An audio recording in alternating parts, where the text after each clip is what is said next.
Hormuz జలసంధి నుంచి భారత్ కు మరో నౌక సేఫ్ గా వచ్చింది. గుజరాత్ లోని ముంద్రా పోర్ట్ కు జగ్లెడ్ కి షిప్ చేరుకుంది. 80,800 టన్నుల క్రూడ్ ఆయిల్ తీసుకొచ్చింది ఈ నౌక.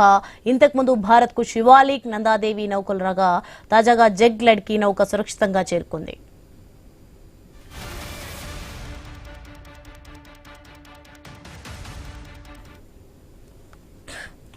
ఇస్ బ్రేకింగ్ చూస్తున్నా మనం విజువల్స్ చూడొచ్చు. ముంద్రా పోర్ట్ కి అయితే జగ్లెడ్ కి వచ్చింది. ఇక మొత్తానికి 80,800 టన్నుల క్రూడ్ ఆయిల్ తీసుకొచ్చింది ఇక ఈ నౌక. దీంతో హర్మోజ్ జలసంధి ద్వారా అయితే భారత్ కు వచ్చిన నౌక.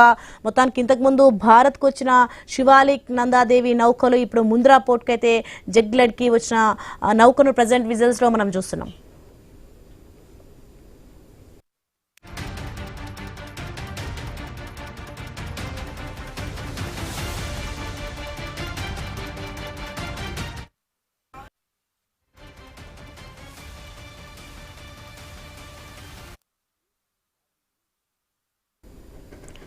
న్యూస్ ఎక్స్క్లూజివ్ లో మనం చూస్తున్నాం. గుజరాత్ లో ప్రెసెంట్ ముంద్రా పోర్ట్ కి అయితే జగ్లెడ్ కి నౌక వచ్చింది. 80,800 టన్నుల క్రూడ్ ఆయిల్ తీసుకొచ్చింది ఈ నౌక. దీంతో హర్మూజ్ జలసంధి ద్వారా అయితే నౌక వచ్చి భారత్ కు చేరుకుంది. ఇక ఇంతకు ముందు భారత్ కి అయితే శివాలిక్, నందాదేవి నౌకలు చేరుకోగా ఇప్పుడు ప్రెసెంట్ ముంద్రా పోర్ట్ కి అయితే జగ్లెడ్ కి నౌక రావడం సంచలనంగా మారింది.